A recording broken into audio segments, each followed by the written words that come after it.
Dear colleagues, ladies and gentlemen, I have the honor and great pleasure of welcoming you here to the Collège de France for the lecture by Professor Ardem Patapoutian, or Patapoutian, I don't know what's better pronunciation, the winner of the Nobel Prize for Medicine, who will present us this evening his research which has earned him this magnificent distinction.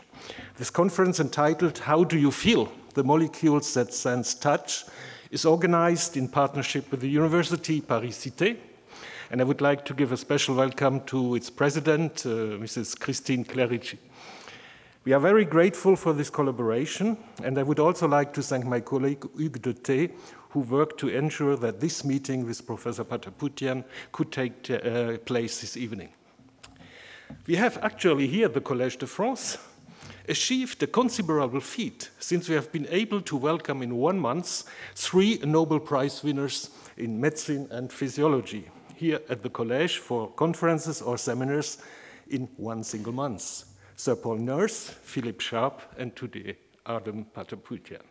I'm delighted, dear Ardem Patapoutian, that you have been able to free yourself and you have agreed to speak to us this evening, and I hand over to the Dean of the Faculty of Health of the University Paris-Cité, Professor Xavier Jeune-Maître, who will introduce you.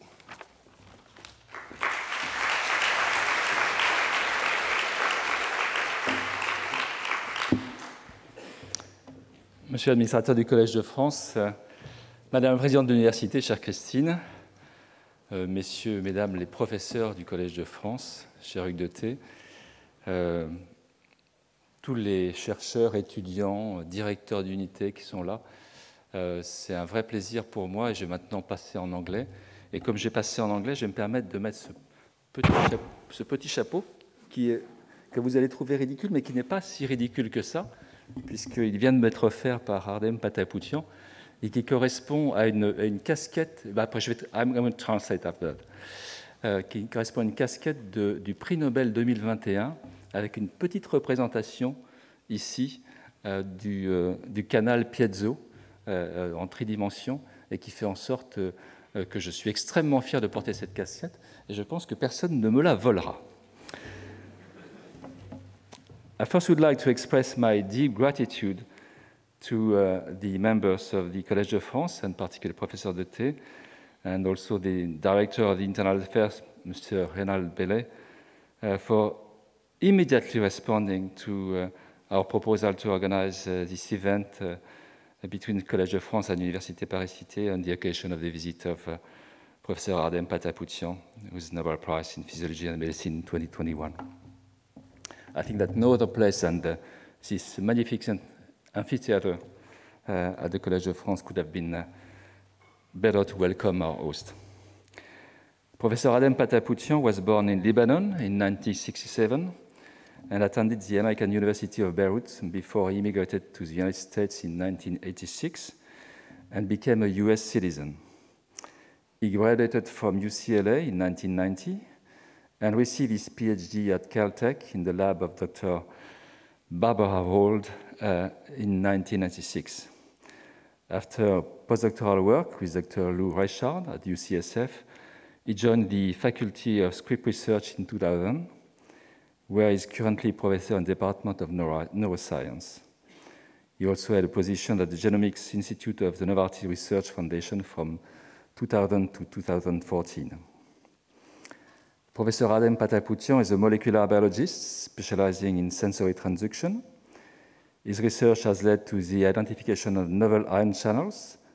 He will speak on that, I suppose, and receptors activated by temperature, mechanical force, and increased cell volume. His laboratory has shown that these ion channels play crucial roles in sensing temperature, touch, proprioception, pain, and regulatory vascular tone, so a lot of different functions. Professor Ardem Patapoutian was awarded the Young Investigator Award from the Society for Neuroscience in 2006, was named as an investigator of the Howard Hughes Medical Institute in 2014. He's a fellow of the American Association for the Advancement of Science, a member of the National Academy of Science, a member of the American Academy of Art and Science, He has been recipient and co-recipient of many different prizes, and the last prizes in terms of the 2 or 3 last years also in conjunction with Professor David Julius, was the 219 Rosenstiel Award for Distinguished Award in Basic Medical Research, the 2020 Cavill Prize in Neuroscience, in 2021 the BBVA Foundation Frontiers of Knowledge Award, and so the 2021 Nobel Prize in Physiology and Medicine. I am lucky sometime, and chance and research meant that I had the great privilege of crossing the scientific road of Professor Ardem Patapoutian about 10 years ago, in search of the mechanistic elucidation of particular mutation at a new mechanoreceptor, piezo-1, that my lab found responsible for a familial form of pseudohyperkaliemia, in fact corresponding to an inherited disorder of the red blood cell. Knowing the first pioneer studies of Professor Ardem Patapoutian lab on this channel, I contacted him thinking that he could be interested by these first human genetic variants of this channel piezo-1. I was not surprised by the quality of his answer and work of his lab, but by his enthusiasm and humble personality, the easiness of establishing a collaboration, the rapidity and the quality of the work done by his lab. Indeed, they found that this peculiar gain-of-function piezo-1 mutation gives rise to mechanically activated currents, explaining the increased permeability of cation in red blood cells of these patients, and more broadly, suggesting a new role for mechanotransduction on these cells for volume regulation. So despite having been illuminated, I would say, by this collaboration, my personal scientific career did not follow by far the same brilliant trajectory as Professor Ardem Patapoutian. Nevertheless, a few weeks after my solicitation following his nomination for the Nobel Prize, he did accept to make the trip to France, make a stop in Paris, and deliver this conference for the first time in live after his Nobel Prize lecture, before going to Marseille, where he has been invited also by former fellows of his lab, as is Mokrich and Bertrand Coste. Dear Ardem, it's a real honor and privilege for us, Université of Paris-Cité, Collège de France, to having you tonight to speak about your discoveries, and especially the molecules that sense touch. Ardem, thank you again. The floor is yours.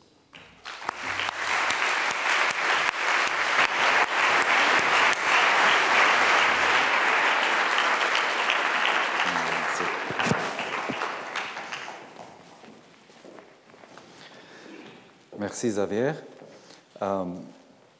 C'est un grand plaisir de vous voir ici, en personne, à Paris. Mais maintenant, je veux continuer en anglais avant que m'embarrasser. So this is indeed a very special seminar for me. Just like you just heard, not only my first in-person visit to a university since the Nobel, but actually since exactly almost 2 years ago, before COVID. So the last 2 years, only given a few talks and virtually. So it's really is wonderful to see you all. In addition, I love Paris, so it's wonderful to be here. It's great to be invited by an old collaborator that I'll tell you in a second. Started our journey from the human genetics connection of our research. I also have my lovely wife here, which she's only seen me give a talk a few times in person, so this is special. Also have our friends visit with us, and it's Lisa's birthday, so happy birthday, Lisa.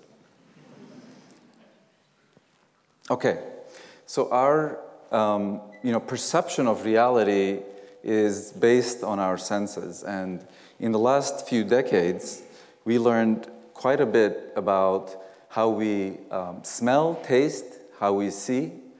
But this touch and pain is much less known about it. And it's an unusual sense because it gathers information from all over the body and translates mechanical, thermal, and chemical, many modalities, into electrical signal that neurons can understand and transmit to the brain. More generally, most cells communicate through chemicals, whether that's a neurotransmitter such as dopamine or insulin hormone being secreted. So we have learned a lot about signal transduction of chemicals, but we know very little about how cells sense and respond to pressure. So I'm here to tell you that your sense of touch is truly amazing. Humans can sense very tiny indentations in the nanoscales. 500 times thinner than a human hair is something you can sense on your skin, which is, again, quite amazing. In addition, we rely on affective touch for our emotional health. And for the related sense of proprioception, you can sense where your fingers and arms are in space without looking at them. And you use this sense to be able to do simple tasks, such as standing up and walking, or beautifully demonstrated a very complex task, such as playing a musical instrument without looking at your hands. And you can see here Yo-Yo Ma on the cello, and actually Ukrainian origin, Emmanuel Axe, looking at each other while playing their instruments. But I actually do not know of any other image that illustrates the power of touch more than this. So the story behind this is this young man has visited the White House, and he tells the President Obama that his friends tell him his hair looks like Barack's hair. And the president immediately bends over and says, "Touch it, dude."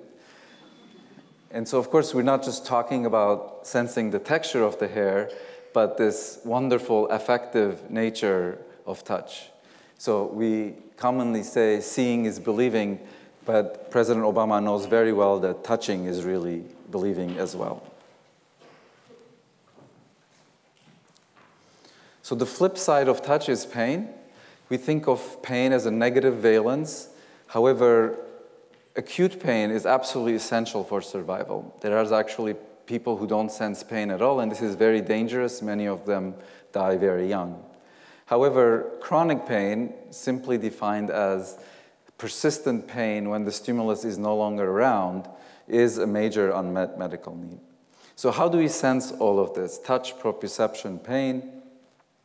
There are these mechanosensory neurons in a group of peripheral nervous system called dorsal root ganglia.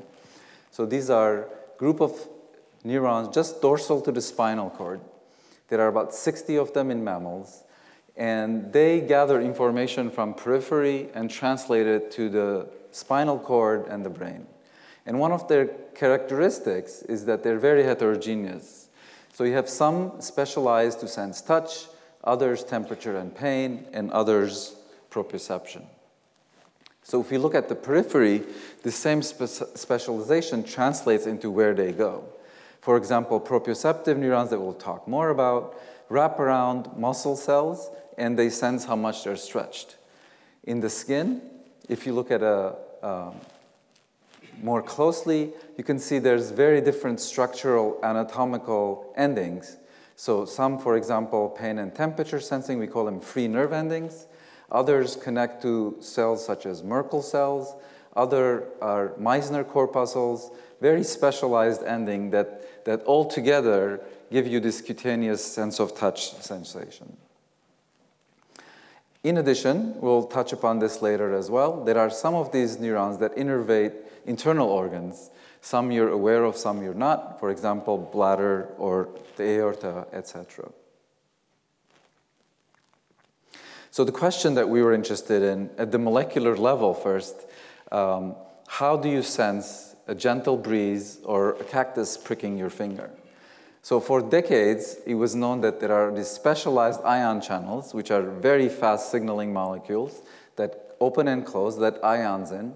But instead of most ion channels that are activated by chemicals, these were postulated to be activated by physical forces themselves, such as pressure or temperature.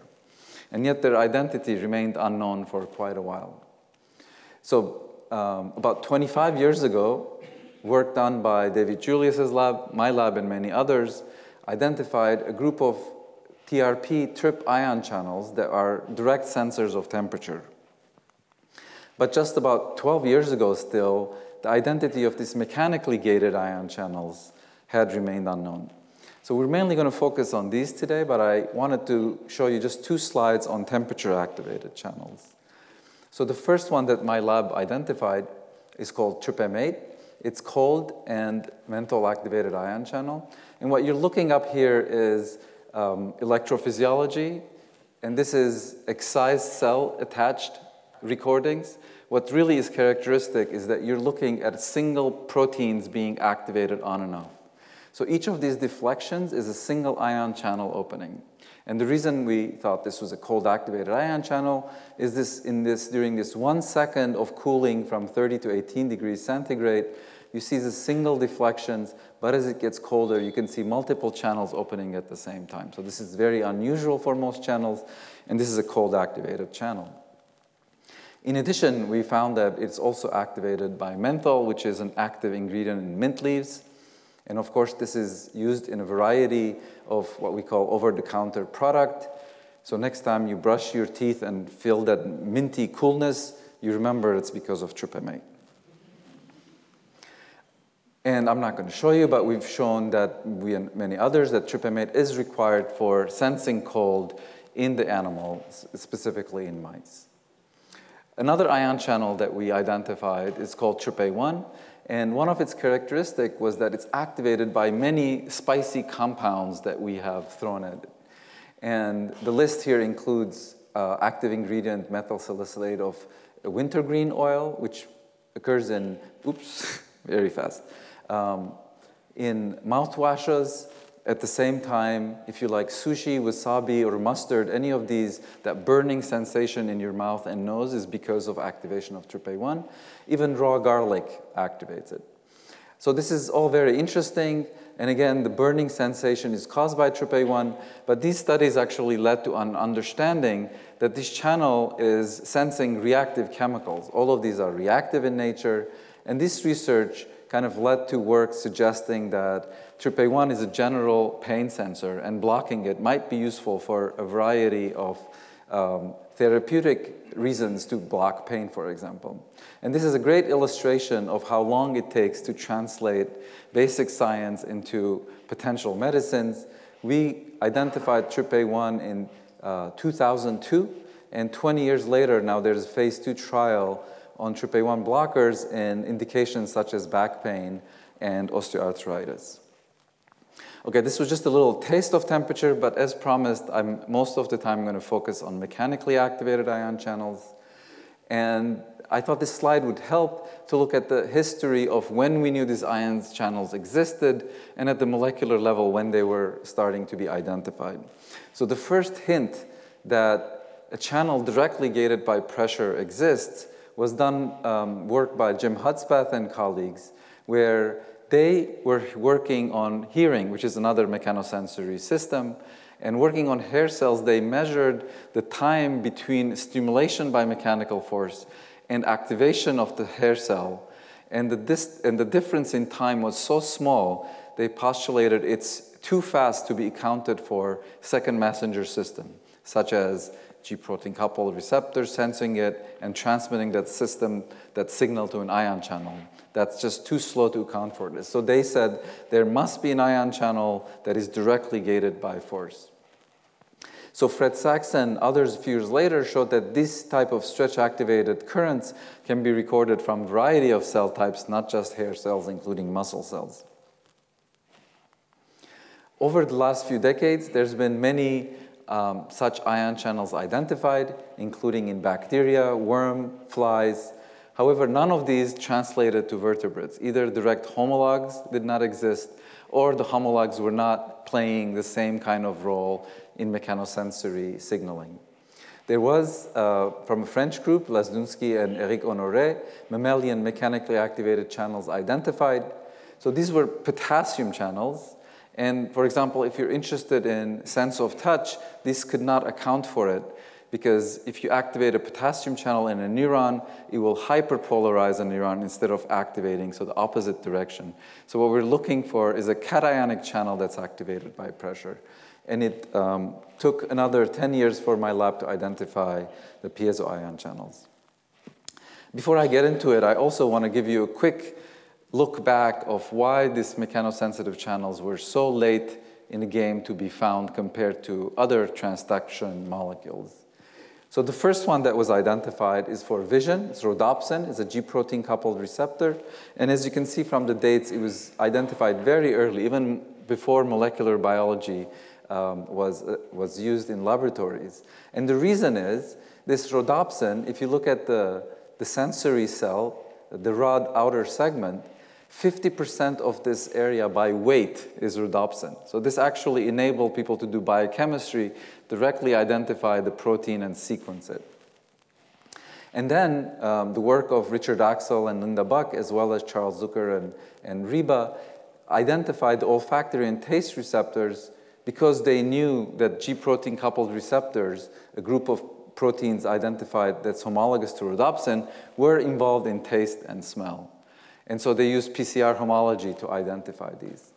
But when we talk about mechanosensation, we know that there are ion channels, and if you line up all ion channels sequences compared to each other, there's not much homology, so you can't easily identify them in that manner.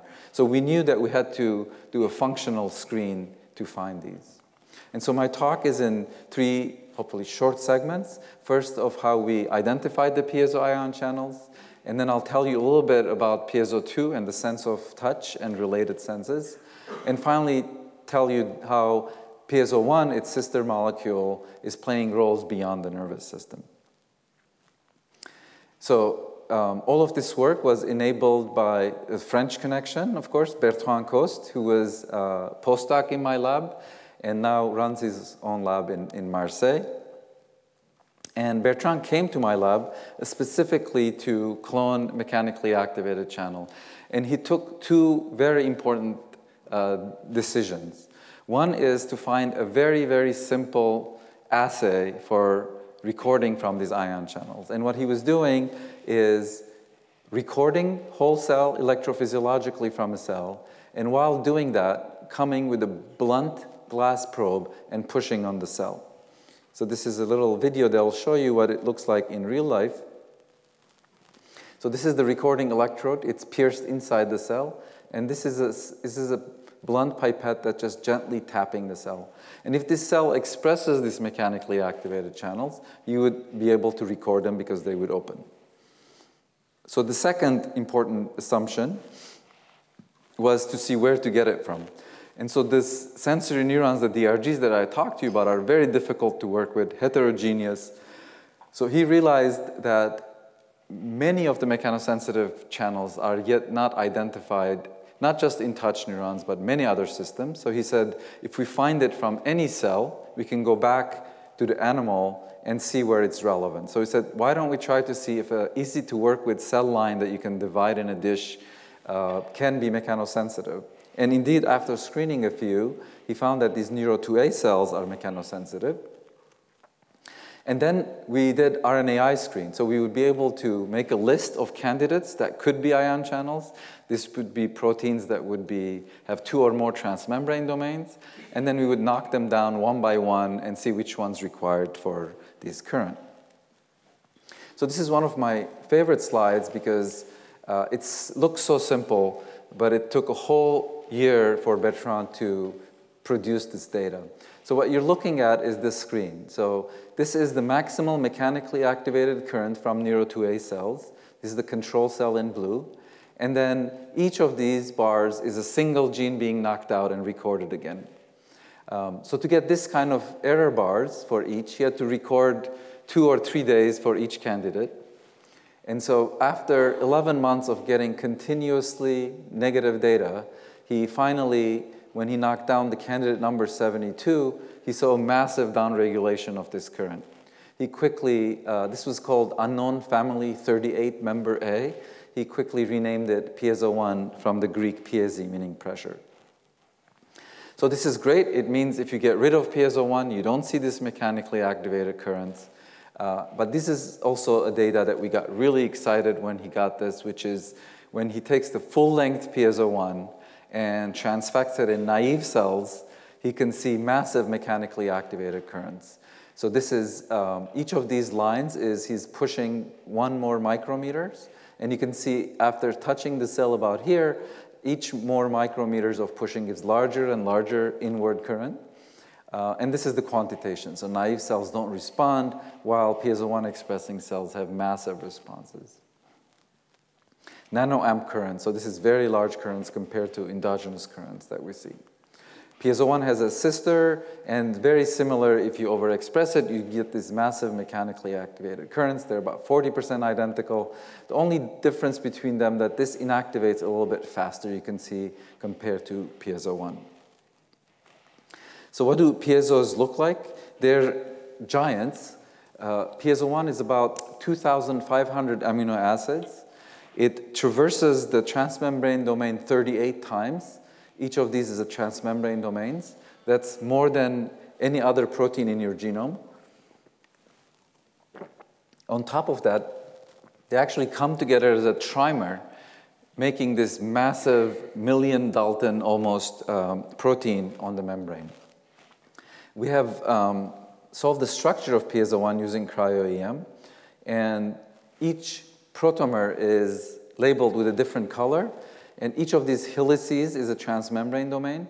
So the 3 protomers only touch each other in the most C-terminal region where the ion channel pore is. The rest is just extended into the plasma membrane where presumably they sense membrane tension. So this was done work by Kei Satome in the lab together with Andrew Ward. McKinnon and Bailong Zhao labs also solved this structure. One of the first things you will notice is that they form like a cup, which is very unusual for a membrane protein. And the next slide shows this better. So this is a simulation of how we think piezos sit on the plasma membrane.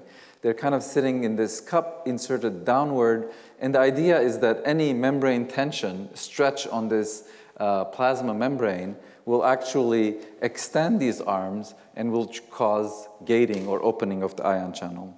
Since an open ion channel structure doesn't yet exist, this is just a hypothesis. So the rest of the talk, we're going to switch from the identification and structure to in vivo function.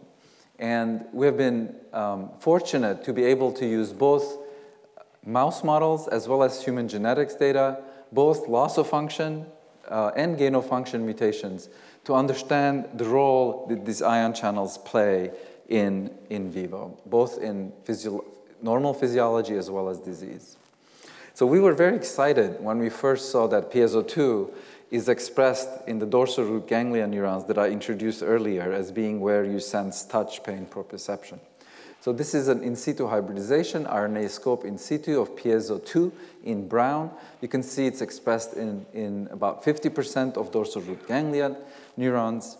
And so this gave us the confidence to start making mutations in mice and see what are they really required for.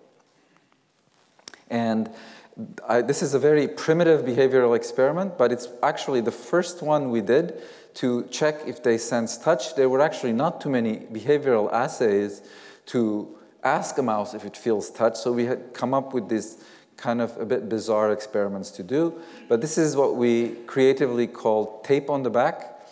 And we put a tape on the back, and this is a wild-type mouse. You can see it doesn't like it. It's trying to scratch it up. And here's a piezo-2 deficient animal, completely oblivious to the fact that there's a tape on its back. But this quantitation shows how profound the lack of touch sensation is in these animals. These are 3 different assays. We put tiny hairs on their paws, see at what force they raise their paw. Again, wild-type in gray, mutant in pink. This is a cotton swab, again touching their foot, or the tape on the back. As you can see, in all cases, the response of the piezo-2 deficient animals is almost complete. How about proprioception? I mentioned this already. I think that proprioception is your most important sense, but I'm willing to bet that many of you don't even know what it is. So proprioception is based on these sensory neurons that innervate your muscles and tendons. And although you don't get the information of the muscle stretch, what you get is your sense of what space you occupy. So if I close my eyes, I know exactly where my hand is, and I can bring it and touch my nose, for example. That's because of proprioception. And if you're very talented and work hard, you can do things like this. However, it's important, I think, to note that the reason most of us don't realize we have this sense and how important it is simply because we can't turn it off. Unlike vision, where you can close your eyes and imagine what it would be like to be blind, we can't do this with proprioception. So, is piezo2 required for proprioception in mice? In this case, we have made mice that are mutant in piezo2, mainly in the bottom part of the body. And one of the phenotypes of lack of proprioception is extreme uncoordination, as you can see this mouse exhibiting. I'm only showing the behaviors here, but I also wanted to remind you that for all of these cases, we have to make sure that everything is normal about this mouse, except the fact that mechanosensory transduction is affected. And we do that by experiments like this. This is from Katie Wilkinson's lab, our collaborator. This is single fiber recordings of these proprioceptors innervating muscle. So when she stretches these muscles in the wild type, you can see massive upregulation of neuronal activity. In the knockouts, vast majority of them don't show anything. Once in a while, we see a little bit because we think there's a remnant piezo2 available. So this makes sense and explains the behavior.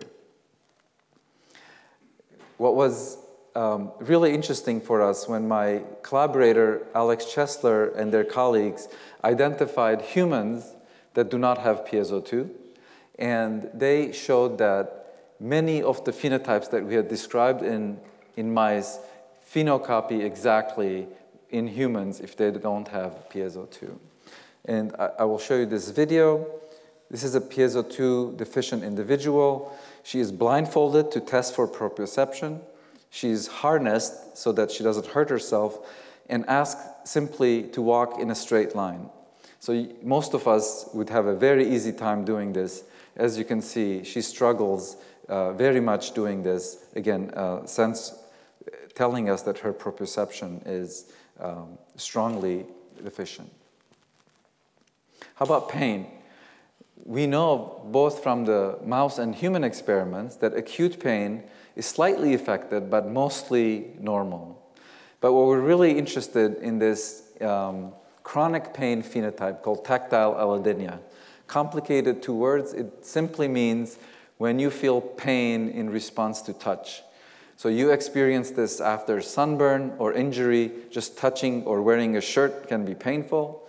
We can induce this in animals by injecting inflammatory animals, such as capsaicin. But more importantly, these are phenotypes that folks suffering from neuropathic pain experience, condition that there are no good treatments for it, especially, I'm sure you all know about the opioid epidemic. We certainly need better drugs for these patients. And so we wanted to test this given its relationship to touch. And as I mentioned, when you inject capsaicin in the paw of an animal, this is the active ingredient in chili peppers that causes inflammation. You can see in the wild-type animals, its threshold to when it starts raising its paw dips immediately within 5 minutes. So this is called sensitization or tactile allodynia. As you can see in the piezo2 deficient animals, this does not happen at all. So suggesting that although acute pain is normal in piezo2 deficient animals, tactile allodynia is not. And interestingly, I'm not going to show you, but we've done neuropathic pain models in these animals, and we see the same, make the same observation. You know, most pharmaceutical companies will look at this and say, yes, yes, yes, but it never translates from mouse to human. Well, we can test this. So Alex's lab have done pretty much the same experiment on these wonderful people who volunteer themselves for a little bit of potentially pain to do this experiment. So here we pick 2 dots on the arm. One of them gets capsaicin, one doesn't. And we simply are going to ask them, when they're blindfolded, is A or B becomes painful to touch? So we do this, they do this on control patients as well as piezo2 deficient individuals. And as you can see, in both cases, when you look at laser Doppler, where capsaicin was injected, you see the inflammation because this is dependent on the immune system. This is not the sensing part. And then they ask a simple question, is it painful A or B? So in the controls, 100% of the time, of course, know which side is the painful one. For the piezo2 deficient individuals, they say, I have no idea. I'm not sensing anything. So they say, for this assay to work, you have to guess. So they guess something, 50% of the time they get it right. So tactile allodynia is completely missing in people without piezo2. So this gives us indication, not a proof, that blocking piezo2 might be very beneficial for patients suffering from neuropathic pain. However, I should come out and say that I cannot imagine an oral systemic drug blocking piezo2, because as I showed you, it would have severe on-target side effects, lack of touch and proprioception. But local application of antagonist could be very helpful, and we and others are working on this now.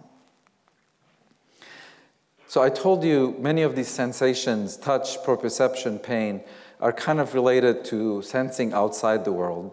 But the last few years, we've also gotten interested in sensing mechanosensation in our internal organs.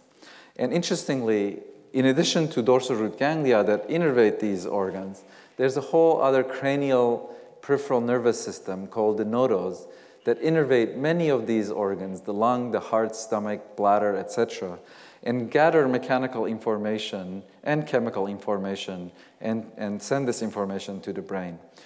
Not only the molecules responsible for sensing these were not known, in many of these cases, the exact role of mechanotransduction in these systems are unknown. So I'm going to summarize a few years of work here just in one slide. Together with Chesler and Lieberless labs, we've shown that piezo2 actually is the sensor of lung stretch. And again, this is something you're not consciously aware of, but this sensing helps regulate each breath. How long is your breath? And also protects from overstretching of the lung. There's many ways to control blood pressure. One of them is a neuronal mechanism called baroreception, where these sensory nerves innervate the aortic arch, and from how much pressure they sense there, like a thermostat, regulate to keep your blood pressure constant. We showed that piezo 1 and 2 together, if you knock them out, baroreceptor function is completely ablated. And this is a sense that you are very aware of. If your bladder is stretched, you feel like you have to go to the restroom, and this apparently is also piezo2 dependent. And again, we know this not just from the mouse studies, but the humans who are deficient in piezo2 do not sense their bladder filling, and they have, during their childhood, got into the habit of going to the restroom 2-3 times a day to avoid accidents. But I also wanted to give you the impression that this is not a field that's completely figured out. For example, when you eat a big meal, which we've been doing a lot lately here in Paris, you feel full. As the name suggests, it's a very mechanical sense. And yet, if you look at the literature of satiety, about 99% of the papers focus on nutrient sensing, which is, of course, very important. However, how much is this stomach stretch contribute to how much you eat, when you stop eating, and later on to diabetes and obesity is really not known. And this is the kind of power of finding these molecules and having the human and mouse genetics. This is a subject that we are actively studying right now to see how much mechanosensation contributes to the sense of fullness.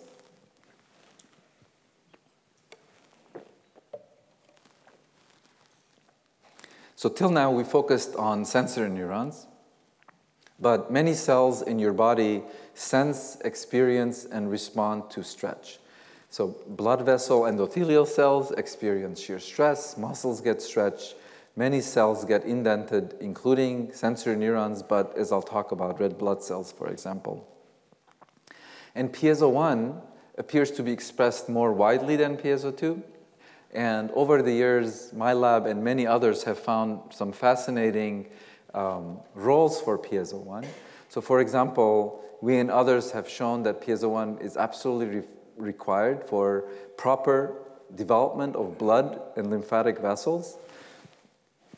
Others have shown that your bone density regulation is dependent on piezo1.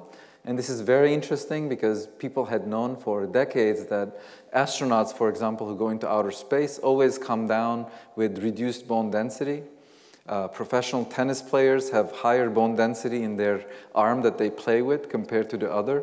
So this idea of pressure or mechanical force and bone density was known. Apparently, piezo1 plays an important role in this. Very recently, we showed that with the Mera Patek's lab, piezo1 in the skin is involved in keratinocyte wound healing.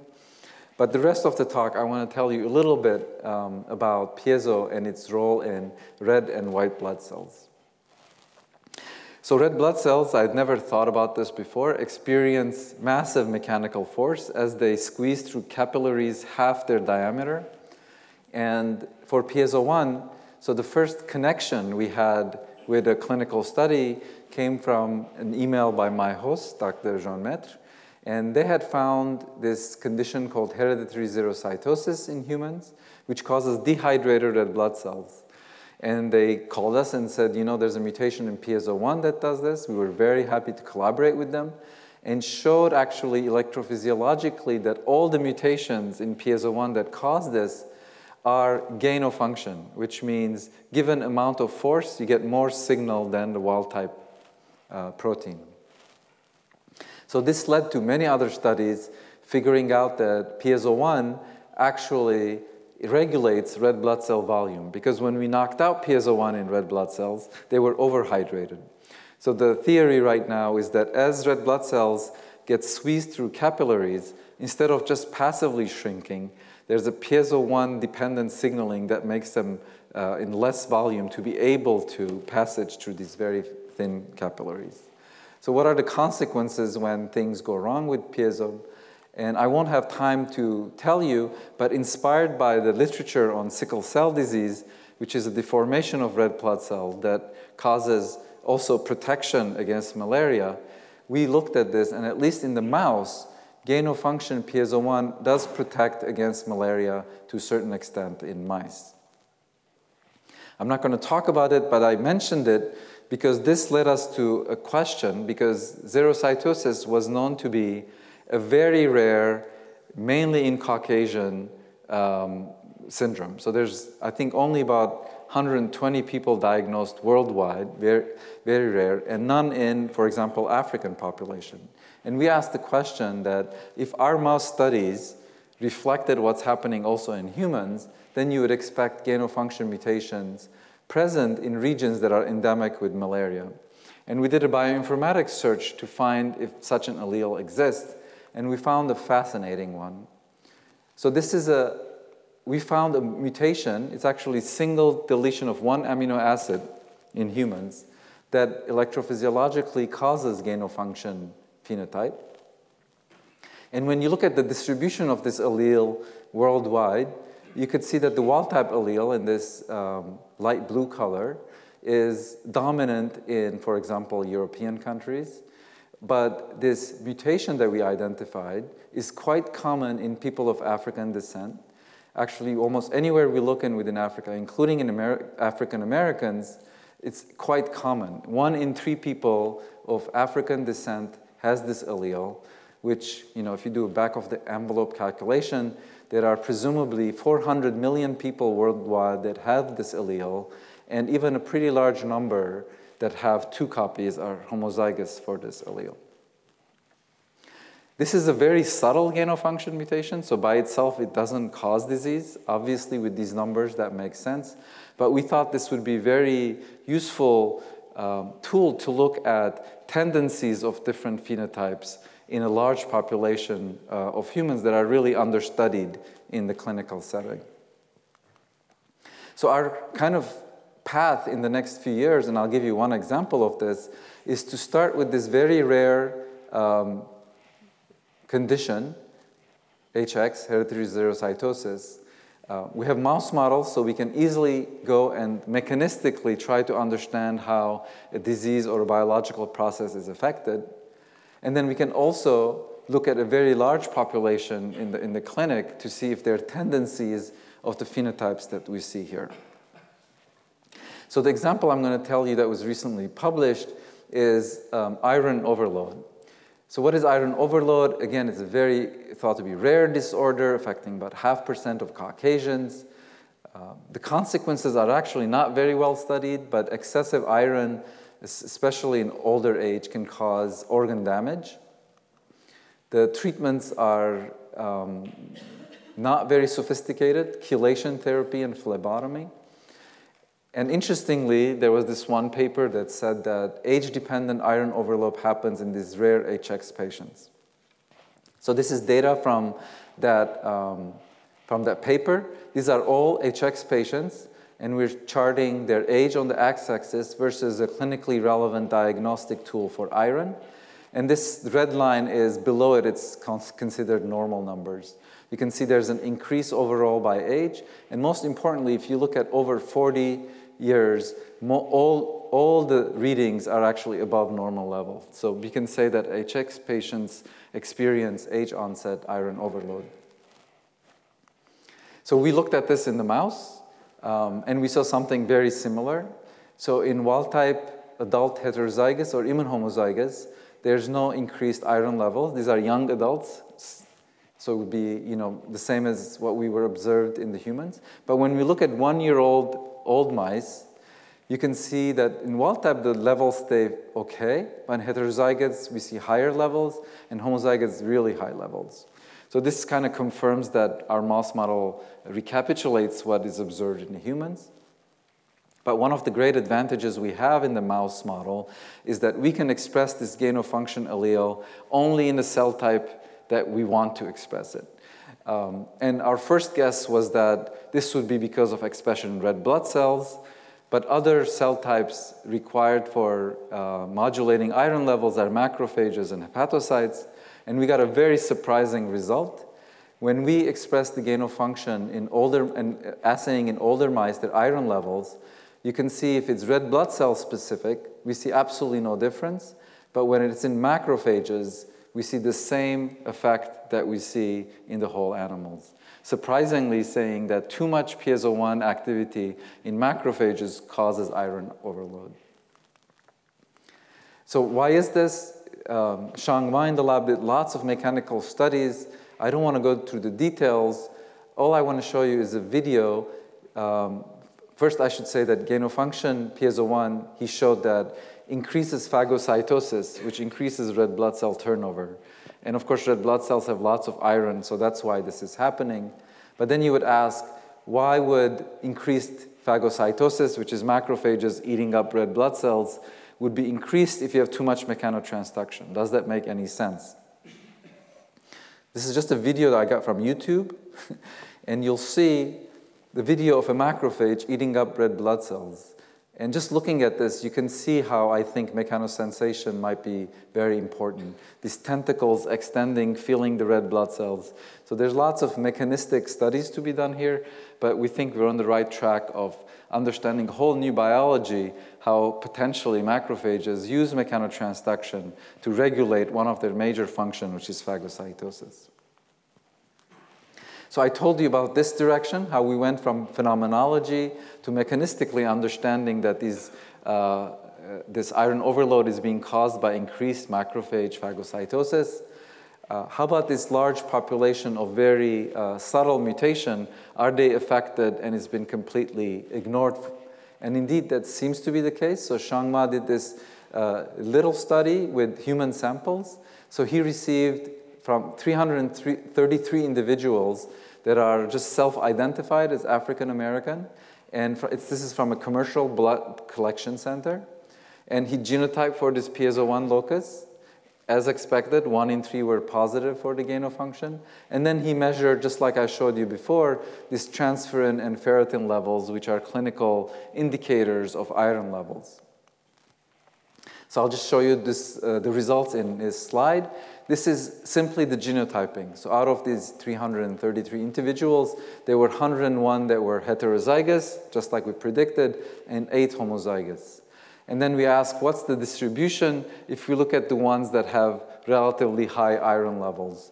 And you can see for transferrin and ferritin, this light green color part of the pie chart really extends. So they're overrepresented, including the homozygous. Interestingly, if you take a clinical diagnosis of combination of high transferrin saturation and ferritin, you can see all 10 individuals that made this cutoff all have either 1 or 2 copies of the PSO1 gain of function. It's a small sample, but this is impressive numbers. E756 the deletion are 12 times more likely to have high ferritin levels than non-carriers. Of course, we realize that much larger studies are required, but we're excited that this could tell us something about novel biology and clinical implication. So I showed you in this last part that E756 delete is associated with high serum iron levels in African Americans. So this is pretty mind-boggling, I think, that a large population has a greater risk of developing iron overload-related problems, and this was completely ignored. And if nothing else, this could be useful as a genetic diagnostics to identify who will potentially suffer from late-onset symptoms from iron overload.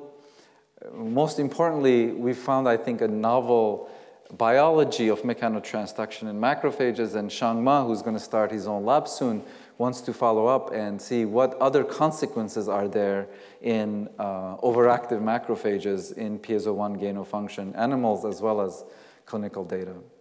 So very similar, coming back to the sickle cell story, it seems to us that gain-of-function PSO1 might have advantages, for example, protection against malaria, but we also think it might have disadvantages, and one of them is increased iron levels. But with the more of these wonderful databases like UK Biobank and NIH's, all of us that do these 500,000 million people genotype-phenotype association, we're hoping that this kind of genomic studies will help us figure out more roles of mechanotransduction and potential clinical implications. As the last 2 slides, I want to get away from vertebrates and tell you that PSO1s are present across different phyla.